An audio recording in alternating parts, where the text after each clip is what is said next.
Hey guys, it's a little bit after 4 o'clock in the morning on a Tuesday.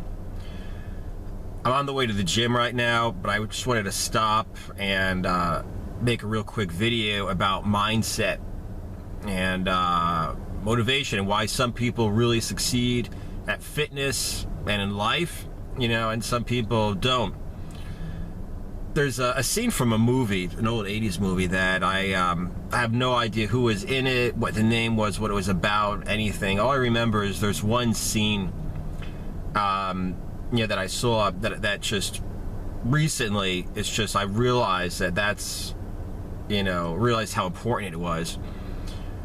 And what it was a bunch of wasps, rich white people sitting around at a table. They weren't just like a family of doctors. They were like a family of like 4 doctors. They were even more wealthy than normal doctors.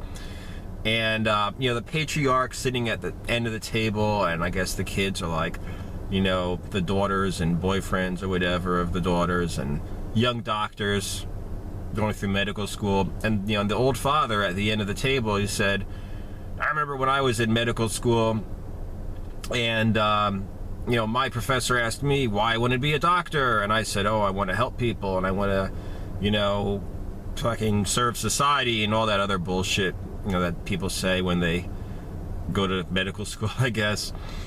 And he said, my professor said, well, I hope that you enjoy cutting people open and sewing them back up again, because that's what doctors do. I said, I don't know what movie that was or what the hell the point was, but that's something that people really overlook. What is it that you really do? If you want to be in really good shape, you don't get all kinds of chicks because you got a 6-pack. You don't, run around on the beach and, with your abs hanging out and, and sun's out, guns out, and look good. And,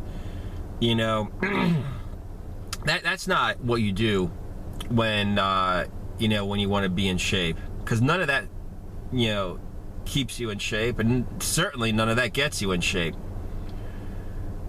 To be motivated to work out on a consistent basis, I'll tell you what, you have to look forward to. You have to look forward to getting up at 4 o'clock in the morning on a Tuesday to, to go ahead and get your workout in.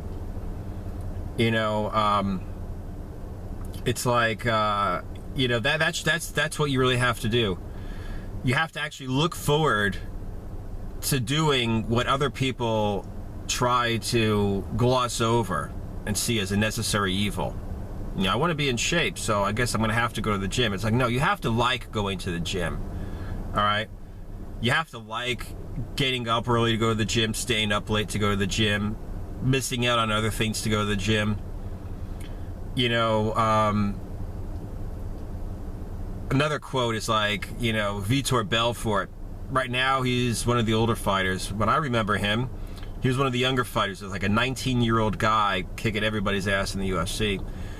And there was an interview in Martial Arts Training Magazine, MA Training Magazine, not around anymore. And his workout was featured. And there was a quote that was mentioned. It was, the will to win isn't as important as the will to train to win. Training is the hardest part, is what Vitor Belfort said back in the day when he was 19. And that's true. Everybody talks about, I'm willing to do whatever it takes to win. It's like, well, do whatever it takes to get in shape to win, to get your skills up to win, to train to win. And then we'll talk about how willing you are to win. It doesn't mean going into the gym or going into the cage or the ring with with a gut and suboptimal conditioning and strength, and then being like, well, I've got a heart of a fighter. And like, no. The heart of a fighter is the guy who gets up at 4 o'clock in the morning to train, to work out. That's the heart of a fighter. The heart of a fighter is the guy who doesn't get fat between fights and then have to get back into shape again. That's the heart of a fighter. GSP, George St. Pierre, was interviewed by a German MMA website because he just launched, I think he launched Under Armour in Munich or whatever, and they were asking him how he is now. He's been retired. He says he's a better fighter now. And he says the reason is you know, when he became a champion, he said, by loving to train, enjoying to train, and he enjoys to train. That's why he's gotten better recently. You know, he's retired. He doesn't have to train. He does it because he wants to. He enjoys the training itself. It's not a necessary evil. He says he probably should have stopped fighting and retired like 1 or 2 fights earlier, because, you know, he became a champion because he loved to train. That's why he got so good. And then after a while, it became a business. And he actually had to go ahead and, you know, he was forced to fight, whether he wanted to or not. He was forced to train. You know, he was under all kinds of pressure, and he didn't like it that much. And he says that the best he ever was is when he, you know, like right now, he doesn't have to train, but he gets in there just for the love of the game, just because he likes to, you know, to put the gloves on and just train. So, I don't know if I'm making any sense at 4 o'clock in the morning, but that's what I'm trying to say, you know. It's like, you know, it's motivation, and having goals is very important, but you really need to love the process. Last night I picked up my girlfriend from from work. She works late last night. She's a nurse. And you know, we stopped and got dinner. You know, we stopped at an IHOP, and I had a bacon sensation omelet with a side of bacon. And I drank some glass of water, and I drank some coffee. And it wasn't like I was wishing I could eat fucking ho-hos and goddamn, you know, whatever, ice cream or something.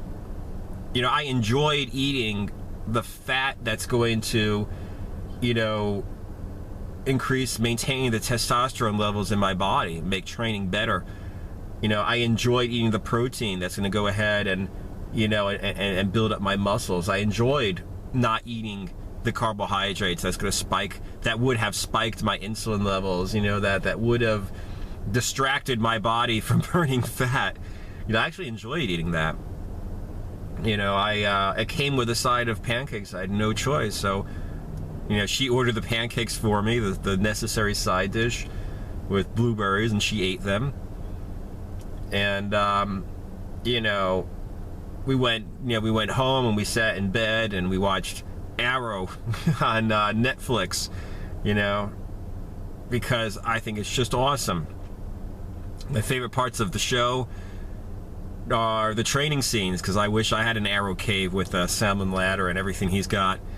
And while I was sitting there, I was hit a brick, a little patio block I had on my lap in bed, with my hands, 500 times with each hand, with the side of my hand, 500 times with the palm of my hand. I had a little bag of marbles that I hit with my fingertips to toughen my fingertips and strengthen the tendons in my hands.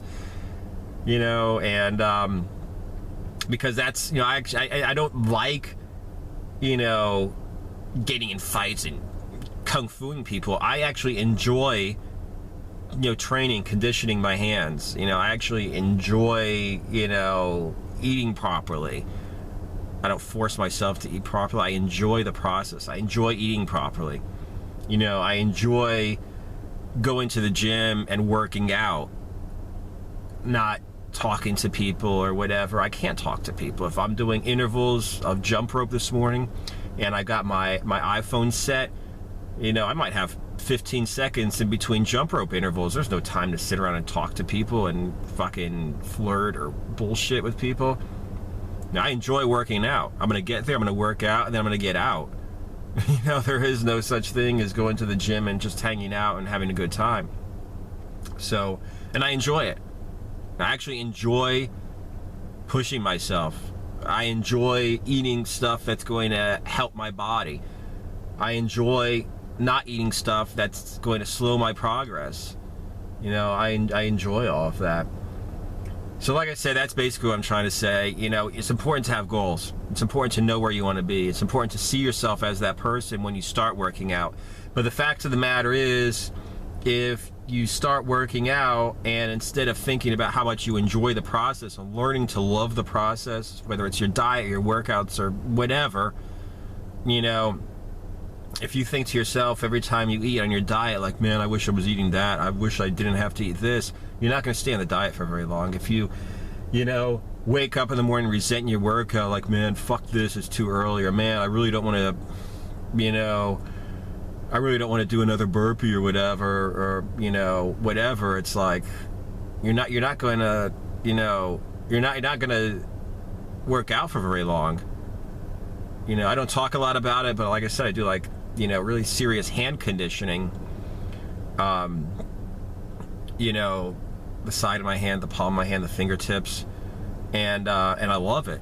Like I said, it's not like, oh man, this shit hurts, or whatever. I actually enjoy it. I enjoy the process.